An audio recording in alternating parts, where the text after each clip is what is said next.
Let's get started. We've got the team of Bilo, Cherto, and Easterly, and probably Ann Buck will roll in the next 15 or 20. But she knew she was in the last position. So, Mr. Bilo, you've got first honors. Okay. So thank you. And we're right on cue. Okay. So what I'll do is I'll actually start with the 2018, just as a quick update. So on that third page is where we actually get into the 2018 accomplishments and where we stand. Some of them you'll see carry over into 2019. Obviously that first one does. We started with the process of updating the rec master plan. I'll talk more about that in the 2019 goals and where we're at and what we've done so far. So we can move on. Develop community center feature upgrades, sound system in the gym. That is something we identified in 2018. It's actually moving forward here in 2019 from a budget standpoint. So we'll be installing that. Probably we're targeting the later in February timeframe, probably around that break week timeframe, because we will have to have the gym down for about 2 days in order to install that system. And all that paperwork has been signed off by Barbara and I, so Yep. I just got it back today, so you guys are ready to roll. we're ready to go. We've talked and we've got some information that we've received from Vermont Systems, who manages our rec trash system, in regards to the hallway room organization system that we've investigated. So we would have digital access for room assignments and the facility schedule. So people, when they come in, it would be done on a computer monitor versus the paper copies that we have now. Obviously, the key to that is gives us a greater flexibility in making changes quickly versus having to go around and change by hand multiple different versions that we've got now. As we jump down, to coordinate with park staff on future plans for improvements. Playground update, Greenwood, obviously that playground was replaced. The box turf field, that project continues to be in progress. We're hoping early here, and once the weather breaks in 2019, that will get started and wrapped up in a quick time frame.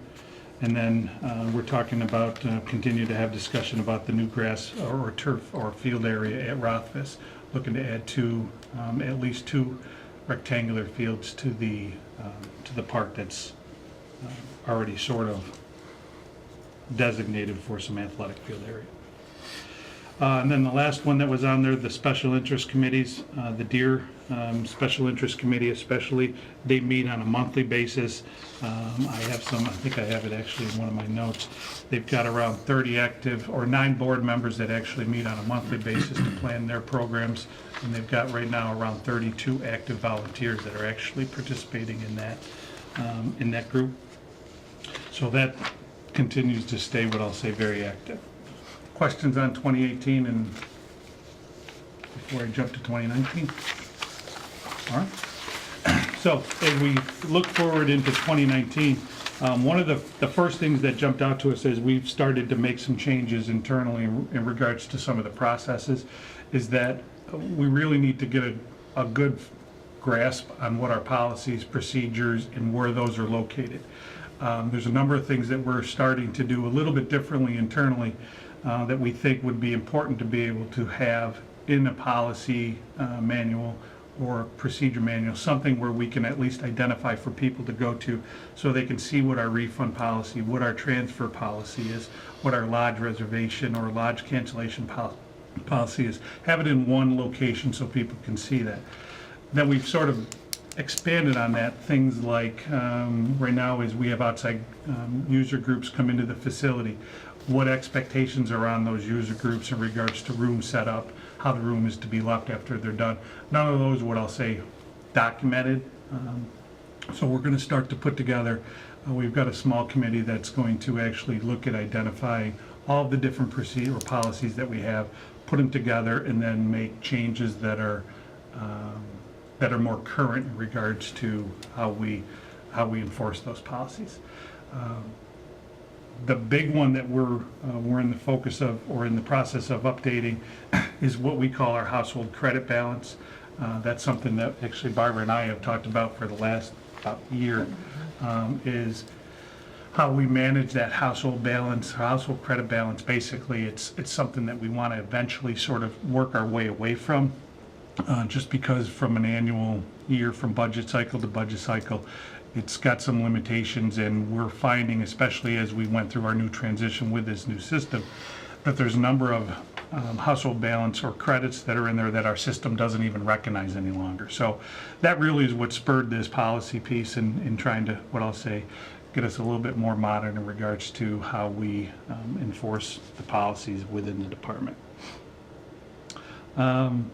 Second one that's on here, obviously, is focused on the master plan, just as an update where we stand, so everybody has an idea of where we are to date. The committee continues to meet on a monthly basis. We've met 5 times so far. The subcommittees, as part of that master plan, have met as needed offline. The committee's got 9 residents that are on it. There's 3 rec staff that are on it. Tim Masterton from the Parks Department, and then obviously Linda from the Town Board. We're meeting next week, and we'll continue to plug along there. We've completed, in regards to steps, we've completed the public survey. That was back in October. We had about 650 responses off from that. We did do the 1 public input forum, which was the end of November. And then the hope is, based on next week's meeting, that early February or middle part of February, we'll have what I'll say is the first rough draft of that plan that the committee can kind of go through, see what things have come out of, especially from the 4 subcommittees, and what recommendations each one of those subcommittee has towards the entire plan. So the hope is that by middle of February we have that, so we have something back to the town board from a final plan by March timeframe, which has been our early spring sort of target date from the beginning. The next goal that's on there, sort of, it's, you know, I put it on here, but the reason that I wanted to highlight it this year from a department, because truthfully, we do this goal just about we do this task just about on an annual basis, but this year we're really putting a focus on what I call some of our bigger events or bigger programs. Things like our summer camp program, our concert series, which have sort of stayed with the same structure or same, you know, design over the last several years. Some of them very limited changes. So what we did this year is we really have put an emphasis on those programs to change them up, to keep them fresh, to keep them more current in regards to what we're offering. So as an example, the summer camp program we've identified and we've already advertised. You guys may have seen it in the winter spring brochure, but we've gone from a 2-week session of camp to 1-week sessions. Provides people with a greater flexibility if they have vacations, etc. during the summer, rather than being committed to a 2-week piece. They're committed to, you know, now to a 1-week program. We're going to be including before and after care at the Scribner site. Something that we've never done before, but now be able to give residents an opportunity to have additional hours before and after camp, drop kids off, pick them up later, based on work schedule, so to give them a greater flexibility. We're going to move our preschool camp that was over at Bay Trail over to the Scribner site.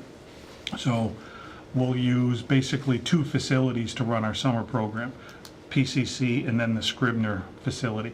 That way there it gives the Scribner facility and the K1 sort of an overflow should we run into a staffing situation.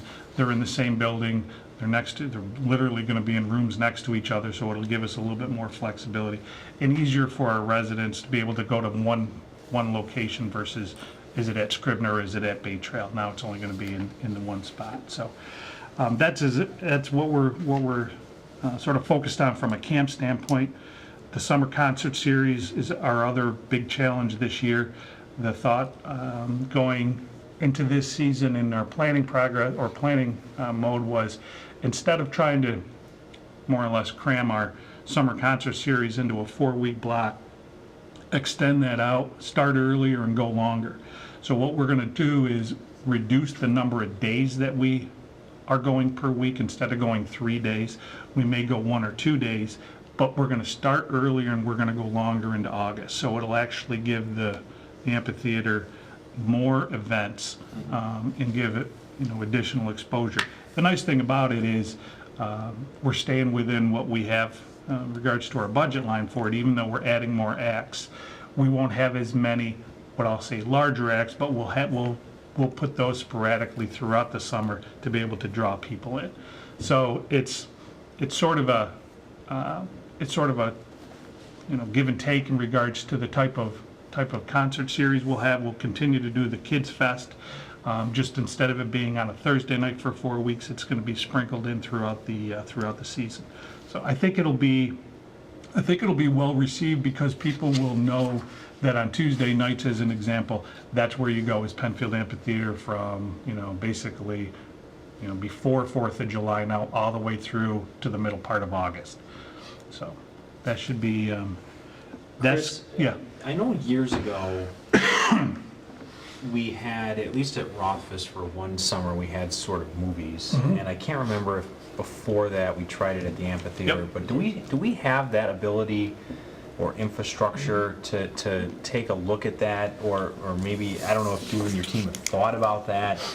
And so the reason that I'm thinking about this is, this year we're hosting the baseball. So they'll be in town. You're going to have a lot of interested baseball fans.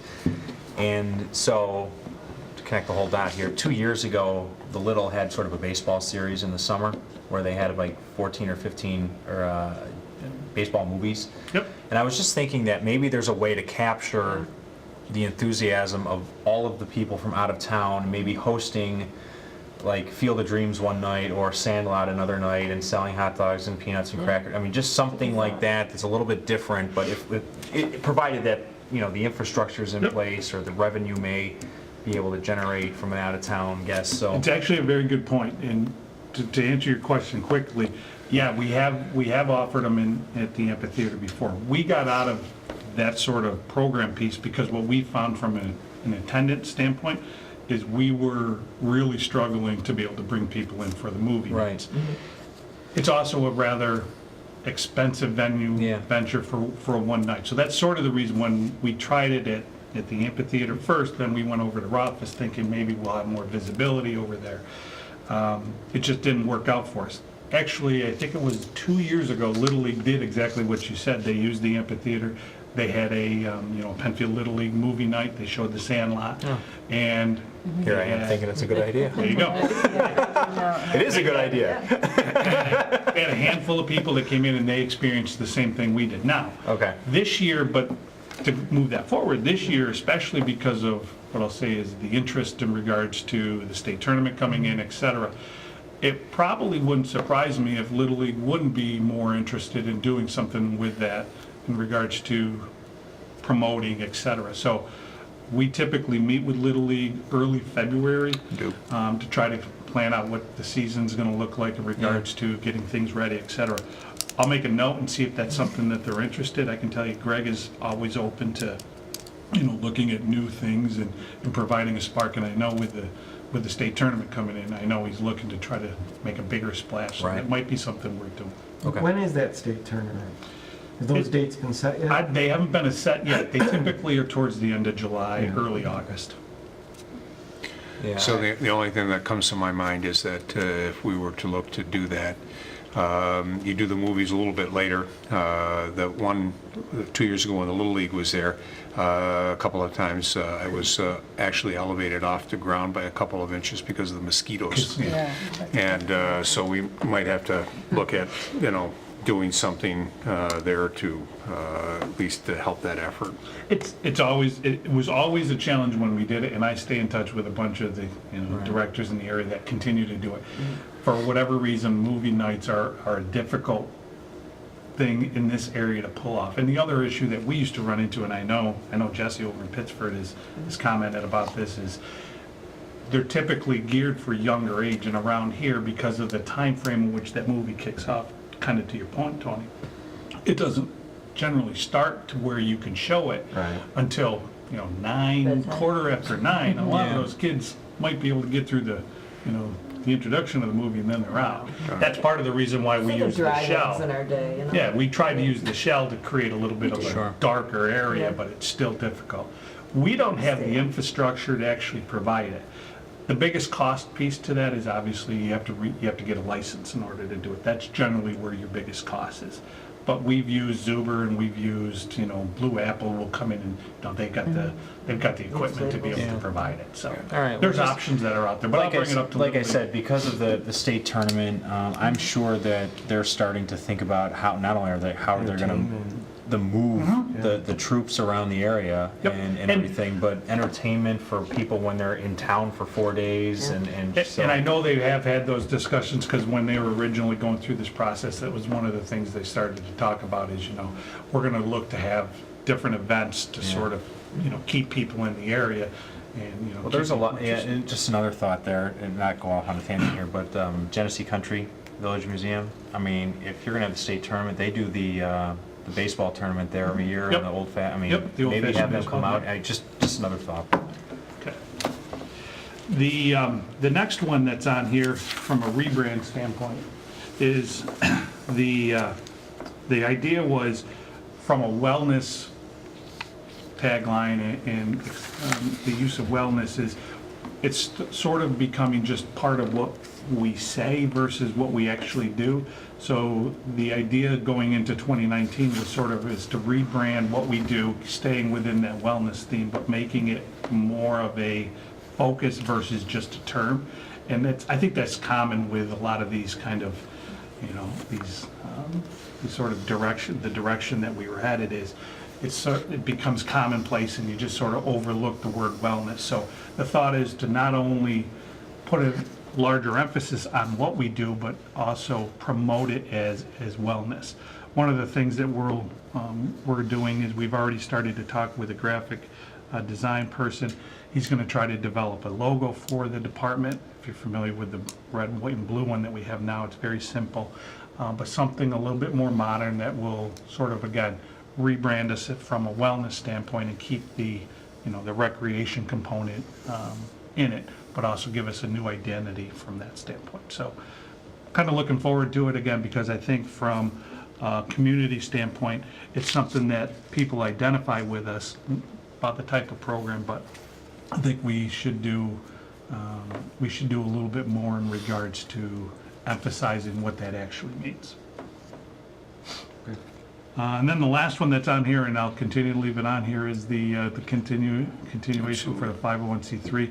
I did just put a note on here just so you guys have an idea that in 2018, because we do obviously track and you guys see them that come through town board, but in 2018, there was $3,650 that was actually donated from residents. Majority of those come from within our DEER program, where people just want to be able to give a donation to the town. So we just have collected over the course of the last year just over $3,600 that people have actually donated. So if we had a 501c3, that would obviously. And Chris, Nice. the library board is almost ready to go ahead. They've done it. They're creating a foundation.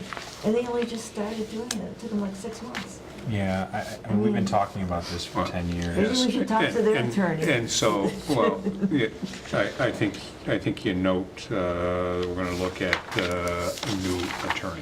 Yeah. Yes. So Dick is not going to do it. We're going to work with Pete Weisshire and McConville Constantine. So, Very good. Outside of that, I don't think there was anything else from a goal standpoint that I wanted to go over. unless the board had any, I say unless you have specific questions for Chris, comments, concerns, anything like that? No, I just want to thank Chris. He joined us at the last comprehensive plan meeting a couple weeks ago now, and he was very generous with his time. He was here for about maybe half the meeting, just kind of sharing, similar to what he shared with us, sort of history or, what the programs are, the numbers for this year, and I think the committee was very engaged, asked some good questions. Yeah, a lot of good questions. Learned a lot of information there that I'm sure most of them were not, aware of, so, and there will probably be some action items and some homework for Chris as the committee moves on, but I want to thank him for coming in. Good. Excellent. Thanks, Rob. Thank you. All right. Thanks, Chris. We'll shift gears. We'll go from recreation to Finance and the money lady. That's me. I guess same approach. We'll look at 2018. You guys already had this ahead of time, so I'll just kind of briefly go through.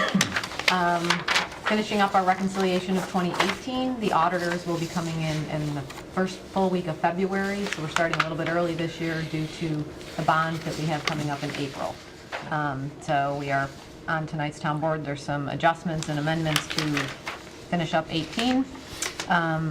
Sales tax, again, came in strong. We had a lot of shopping going on in 2018, and so we came in a little higher than our 5-year average has been.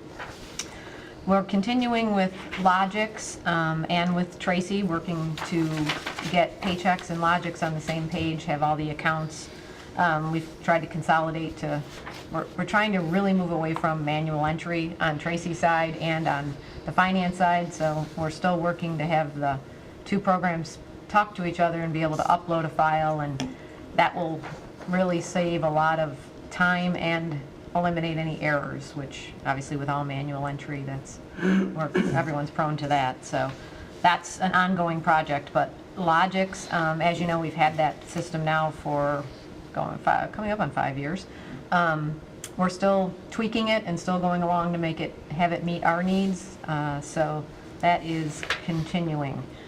2019 budget, as we all know, that is underway now, and we did have the slight increase in the tax rate, but again, we were well below what the Comptroller allowed for a tax levy increase, as we have continuously been since that program started. And then we also, our score for the susceptible to fiscal stress, as I pointed out back at the budget time, our score actually went down even lower, down to 1.7 out of 100. So we basically have no designation. This Comptroller looks at us as we are not susceptible to fiscal stress at all, which is obviously thanks to you guys and keeping things going strong here. Banking, we actually had some favorable interest rates in 2018, so our invested funds performed well. We did open a custody account with Wilmington Trust through M&T to be able to do some treasury investments, as we used to do several years ago. Now that interests have ticked up a bit, as cash flow allows, I'm kind of doing short-term investing and just trying to pick up a little more interest along the way. So that's very favorable, and I anticipate for 2019 we'll continue on that trend. Purchasing expenditures, as we have for several years, all the department heads are involved just pretty much daily on their quotes and just make sure they follow the town purchasing policies. I think everyone has come to know the expectations of having their paperwork in order and making sure that all the I's are dotted and T's crossed. So that's been a very good thing, and I do appreciate all the hard work that the department heads do to make sure that their budgets stay in line, their expenditures stay in line, and they know what's going on a daily basis. Our insurance piece, as you know, we did join that Municipal Workers' Compensation Alliance back in 2017. Our renewal for 2018 was essentially flat, and actually for 2019 it was essentially flat again. So that's in thanks to, I think, a lot to do with Tracy and what's gone on in their department with the handling of workers' comp claims. There's been less, thankfully, of anything of substance really filed, but efficient disposition of any ones that are filed. Tracy has a lot of initiative with wellness and just kind of, I know, and with Eric, and that kind of leads us into with our risk management. Eric is on the safety committee, as you know. Tracy joined the safety committee last year. So that's been kind of a really good synergy there, because we've done a lot more to bring out more outreach to all the employees with different kinds of training, different kinds of wellness bulletins, everything from, like we're coming up this weekend with cold weather and how to take care of yourself out in the cold and what they need to do. So I think it's been great that Eric's there, Tracy's there, and we all get to work together. And I think that definitely leads right into why our workers' comp claims have really, knock on wood, there really has been a big decrease. So that's a positive, and we're going to continue to go in that direction. As far as the liability side of our insurance, we are still with the HCC Tokyo Marine. We did go out to the market in 17-18, and that's when we also looked at perhaps getting a new broker. So we did kind of do the whole broad approach. We did stay with USI, that was Key. That's been our broker for a while, but they actually were still the ones that offered us the best services at the most reasonable rate. Been very happy with how they handle things, and I think we're going to, since we did test the market 17-18, I'm going to ask them what they think about the market conditions this year, if we should go out again, at least to see, not to change brokers, but to see if there's any other carriers that might offer us, better coverage or different options. So you always like to test every couple of years, and we'll see where we are. That comes up in June, so if we're to do it, we'll be starting that in the next few months. I had mentioned the risk management side of things, that our safety committee, we meet next Tuesday. We meet once a month, and we finally actually did complete the update to the town safety manual. Not sure if you guys have had a chance to look at it yet.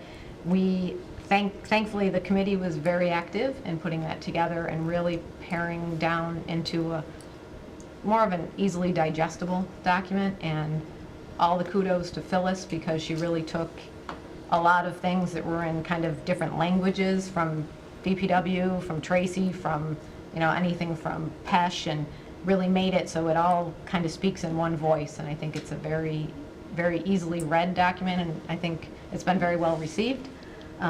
So that was a big accomplishment, because it definitely took quite a while to really get it to where we wanted to put it out. So happy with that. It is a living document, so we do review it continuously, because from Tracy and from Eric, there's always changes with Department of Labor, or is it, from PESH and New York State and the federal government, so that will continue to evolve. But our safety committee, I would say everybody, they really do come every month and really contribute. This year, at a suggestion of the supervisor, we're actually going to go out to each department and kind of do satellite meetings, and kind of do a meeting at DPW, talk to people, kind of assess their work environment, and really see if there's any, again, sticking with safety issues in the workplace, in the field. So kind of continuing on that trend to keep people safe, obviously the number one, but that helps our workers' comp, but it just helps the workforce in general, that we're going to be out there really asking them. We've done a lot of, we continue to do a lot with ergonomics, because that's something that I think people easily kind of get away from at their desk, and that's a big thing that we've done continuous training. And at the library, it came, we did, Scott, our gentleman who sits on our safety committee from USI, he does some of those trainings, and it's been really, really, really helpful. Like, he actually goes to your desk and says, no, you, Yes, he did. yes, he did. I mean, Tracy failed because her setup was wrong. But yeah, so he's been really helpful to all the employees. So definitely we'll continue to do that in 2019. That's accomplishments. That kind of also accomplishments and leading into 2019. As I mentioned, we're going to do more, continuing to do stuff with Logix to really customize to our needs. Banking-wise, continuing, as I had mentioned, about investing as our cash flow allows. We have M&T as our lead bank still. We keep a relationship with Key. They do our HSA funding, so we do keep a relationship there as well. The insurance, as I mentioned, we will look again to go out to the market if it seems prudent. It's, if it's at the advice of our consultants at that point. I mentioned our field trips for risk management. So those are kind of the big goals to kind of keep things going along. I do not see a need for any new personnel or anything of that nature in this year. And training, I'll continue to do as our New York State GFOA and the state or the federal GFOA. There's also one that's nationwide. I do, webinars and such, and go to classes around here that are, make sense. And we do some, we have done a little bit of training with Logix directly, where they walk us through some of their new things. And I've tried to do that with some of the department heads to get them as Logix updates to train them on how to use it for their own budget monitoring. Chris is actually one of the ones who really uses Logix a lot. Thank you. What else? As I mentioned, the auditors are coming in, and part of that is updating for our GASB 34, which is all our infrastructure updates. We work with engineering on that, and we have it down pretty well now on kind of tracking as we add all of our infrastructure, sewer, sidewalks, roadways, and of course all our equipment. I work with Tracy on all the post-employment obligations that are also part of our financial reports. And then our multi-year planning as we approach the 2020 budget, which is only a few months away. Exactly right. Seems like it gets quicker every year, but, and again, like as we have done, kind of looking at, a 5-year outlook on where we'll be and what we can anticipate. I've kind of, each time I talk to any of the department heads, we do speak to, okay, this is where you are today, keep in mind where you want to be or what you need over the next few years. So nothing is too much of a surprise. That's kind of everything that goes on in my world. Well, that certainly scratches the surface, Yes. as it does with everybody and all the other things that they're involved with from a day-to-day standpoint. Questions for Barbara? Concerns, comments? I'd just like to give Barbara a shout out. She has really, over the last couple of years, dug down and updated our policies. So tonight we're doing the debt management piece, and we're doing electronic banking. So she kind of keeps her ear to the ground as it relates to what's going on with our friends in the auditors. We've got towns across the county that seems like they're always with the auditors. So anytime the auditors are in, we pick their brains to see what are they looking for, what are they targeting, what are some of the questions they're asking, and what have you. And that helps us identify some of those areas, because as you can imagine, the auditors are always looking for something new, different overall. So, but a great job of getting us more into the era that we should be in from a policy standpoint. So, all right. Anything else, guys? All right. Great job, Barbara, as always. All right. Let's shift gears, and we'll get into the personnel, human relations, payroll, and a few other little things that group does. A few other little tidbits. Yeah, little It's tidbits. not very glamorous as, at Chris's recreation stuff, but it's things that need to be done.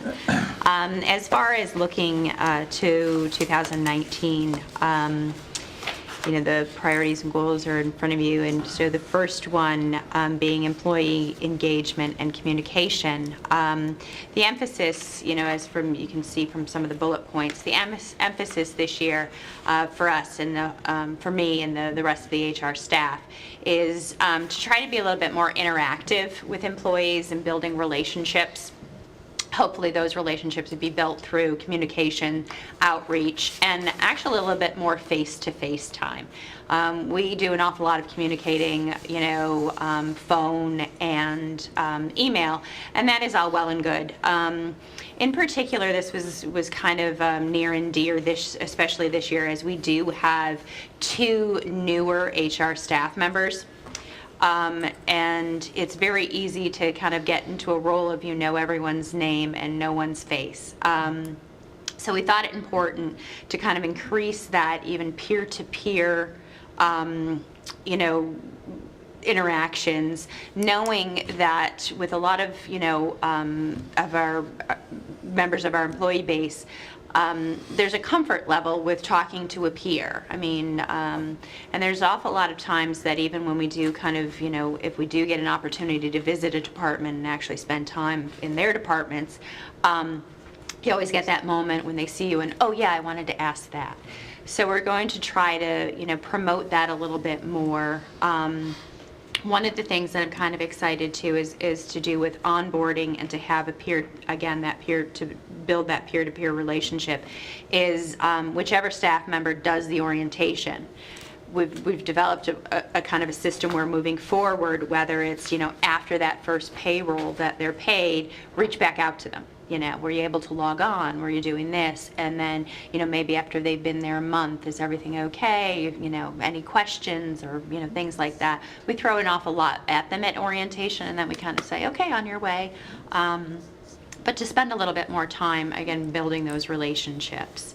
Another one, obviously, is kind of, what we do is training and development. We are working on kind of a standardized or formalizing a training calendar, which, and dedicating certain months to certain topics. Moving forward, that obviously assists us in organizing and scheduling all the mandatory training, but it also makes it a little bit obvious when you have a calendar in front of you of what non-mandatory things that you can add in there, what you have time for. Again, looking to ask the employees what they're interested in, whether it's wellness initiatives. Part of that too is also to increase either kind of our third-party resources that we have for that. To be cost efficient, there are some contracts that we have, like with our employee assistance provider, that includes training. We want to make sure that we use the most of that. We also do have some memberships and subscriptions with some HR groups that do have training modules. So we'll be looking this year to hopefully increase kind of some web-based. And then it's a little bit looser on the demand on employees' times. If we give them more of a time parameter to finish something, they can do it, when it's more convenient for them than bringing them out of their routine for an in-person kind of training. Obviously, again, when it comes to my next bullet, policies, handbooks, and compliance, that's kind of self-explanatory, and it's key to what we do. Just on a day-to-day basis, it is our responsibility to remain compliant with all federal, state, and rules and regulations to keep us out of hot water and trouble. Also looking to continually still working on employee handbook updates to reflect, again, compliance as well as best practice. And review our current policies that we do have to see if there's revisions, or if there as time goes on, policies that need to be newly created. Again, that's something that is just always an ongoing process for what we do. Next bullet I have is, payroll software. There are some limitations with our current payroll software. Barbara touched on that, about the kind of interplay between a finance package and a payroll, that, ideally that it would be, great if they spoke to each other a little bit, easier, and to do an automatic feed of information instead of a lot of manual entries. Our current software, our current payroll provider, they do have other platform. They have another platform that we will be investigating. We have taken some preliminary looks at it. Seems a little bit more robust, a little bit more streamlined. But more than anything, I think we need to take a hard look at what our needs are. The needs of a public employer versus a private employer, there are some very big distinct differences. A lot of payroll companies out there are obviously going to gear themselves more towards a private company.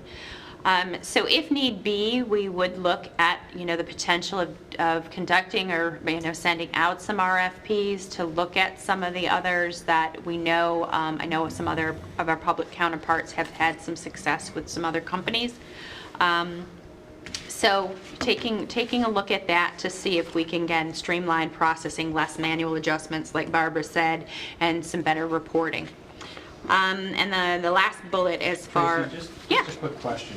Have we looked at sort of the software more holistically from the standpoint of integration? I know that, between RecTrack and what Barbara uses from the financing and the budgeting, from what you use, from the software that maybe Eric uses to track the vehicles on the roads, from payroll to what Amy's using to Ann's office, obviously you all have software that's working, but is there a way that could actually, or is there a firm or someone, or an RFP could be issued in a way that maybe there's a more holistic approach to streamline, make everything easier, maybe more cost-effective as far as maybe redundancy of training or anything along those lines. I know, for example, on like colleges, on college campuses, you've got millions of different ways that software is used, from financial aid to payroll to financing, but they usually look at these things holistically at one time and sort of phase in different modules, but at least there's that sort of redundancy in the training and the cross-pollination, so it's not you this year going, well, we need to update our software, and then Chris last year going, well, we have to update RecTrack. And so I just, maybe you can't speak to that necessarily, maybe that's more of just a larger conversation, but when we look at the software, are we looking at, because we just did the website, but are we looking at more of like a holistic approach as far as integration? So there is some investigation that are going on. Okay. I mean, there are some things that you may be able to pull together. There are some things that, we keep separate because we have to keep separate with things. So there are some things from an assessment in the assessor's office standpoint, because they get their feed, and interface with New York State and what have you, so that it's not just okay, let's put the DPW tracking device into that particular programs. But we have been looking at a number of different options, and so I think the opportunity for payroll finance, some of that activity makes some sense. Certainly from a RecTrack, we can take a look at how that might be able, and again, the key might be able to be, some of these things feed into one another, or have a central repository, like something like a DocuWare or something like that you might be able to have out there that you're able to draw that. So we are and have been looking at that, and that will be probably a more active thing that, as we head into 2019, that we'll be doing. Okay. Overall.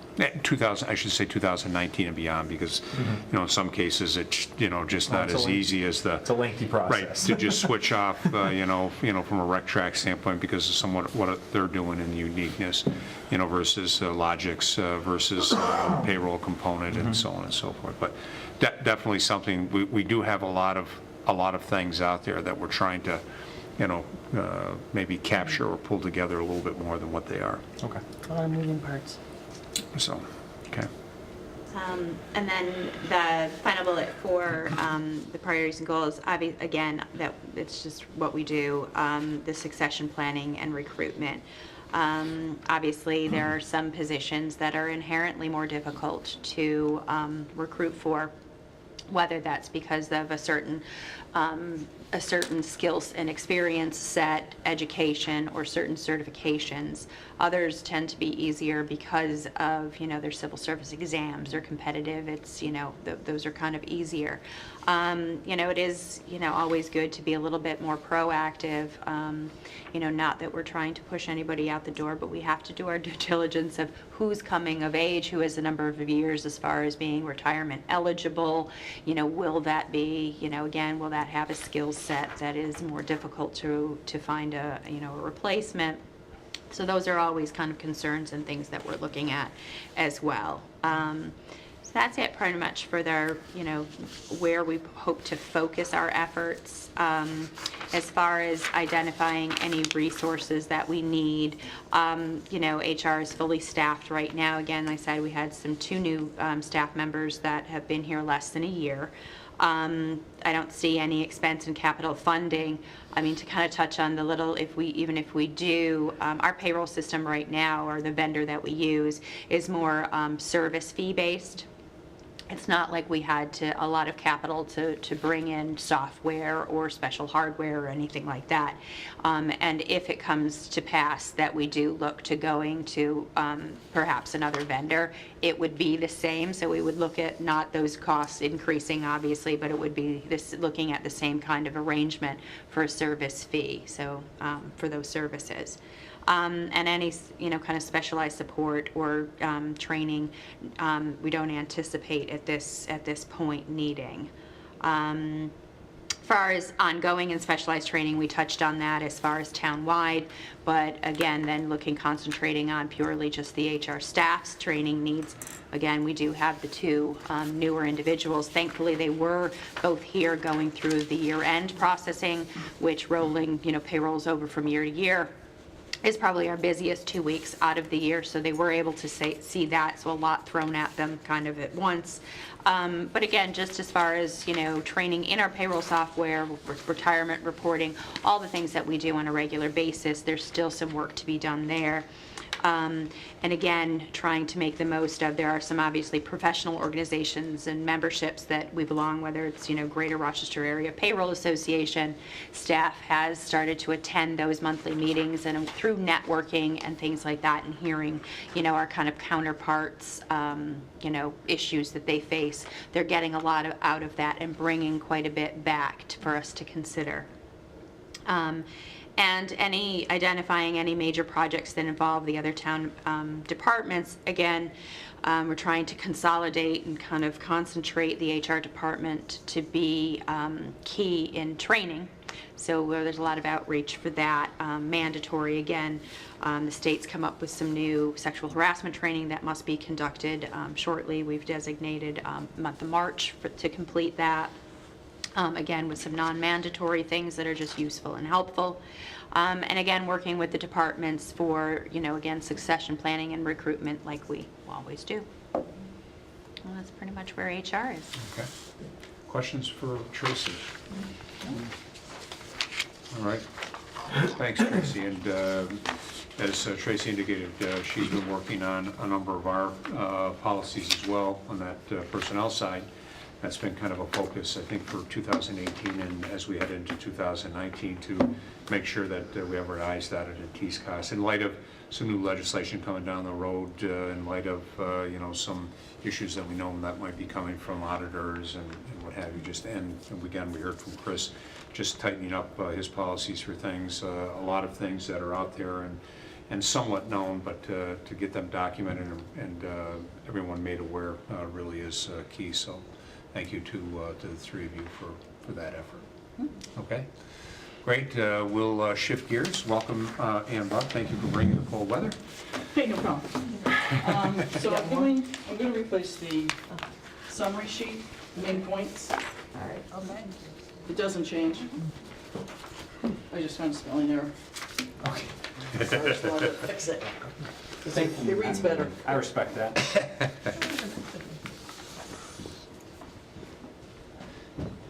Do we get bonus points if we find it? No, because it's really simple, actually. You just have to know. You just have to know Ann. That's how she's wired, and she doesn't like those types of things. There you go. All right. So on the main points, just going over 2018 goals completed.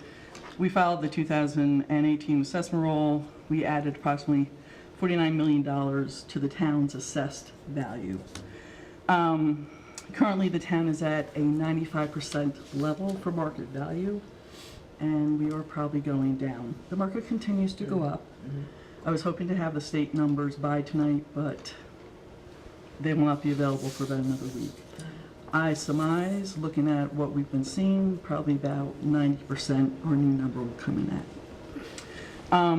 We had to extend the 2019 update to 2020. We had a glitch, a major glitch actually, on our computer system, which is the state system, and we lost some valuable data, which would take quite a while to replace. So we're working on that now, so that's why I extended it to 2020. Just to address what you were saying to Tracy, Rob, earlier, we have a state system. There's nothing we can do about that. They're not even looking into what happened to us because they're busy building a new web system. And that's where all their energy and attention is devoted currently. And you'll be a part of that? We won't be a beta test site or anything like that, but we are a part of that. We were a part of that years ago on the input to build it, sure. For 2000. And because it's the state, it'll be what it'll be. Yeah, correct. Absolutely. you know. Good, bad, or indifferent, it'll be what it'll be. For the 2019 goals, of course, we're going to complete the roll. We'll adhere to real property tax law. The last revaluation, of course, was in 14, and we'll be putting the new one in place in 2020. I will continue to work on refining our sewer calculation process for billing. It's still a little cumbersome from my standpoint, so I'll just continue on working on that. Still flows downhill. Pretty much, yep, it does. For IT, we installed Wi-Fi to court and recreation. We added tablets for fire marshal and one building inspector for field. That seems to be going well. We've heard nothing back. They like that it has eased up on the workload. And we took an in-depth look at a document management program, which is DocuWare. So we looked at that from two standpoints, one for archiving data and the other's for data flow. And data flow is to help us work more efficiently between departments. Hopefully, what we're looking to do is so that we can connect departments to where you're not having a lot of paperwork. A lot of paperwork will be right on your screen and sent to each department once we start building processes. Sounds good. So that's another thing that we're looking to do for 19. Talked about the DocuWare piece. The others that we'll be looking to update our copier and rec, and then we'll do the annual renewal and replacement of desktop computers. Other than that, just continue managing contracts. Okay. Questions? Comments? And the only thing, I sent you another piece, the Priority Goals Assessor's Office, and that's really just for you to look over. It just gives you some numbers, and if you have any questions, just email me on that. All right? Great. Thank you. Thank you, Ann. No questions, ladies and gentlemen. Thank you, as always. I think it's just important to say on behalf of the board, you know, we really appreciate all of your efforts. It does make a difference, makes our lives a lot easier because of the professionals that you are in your respective disciplines. So thank you very much for that. And thanks for a great 18. Looking forward to a great 19 and beyond. All right? Thanks. Be well, be Thank safe. you. See you all about 7 o'clock tomorrow morning. 0600? Oh, 600. All right, we'll take a short break, and we will go in and have some fun. So just as a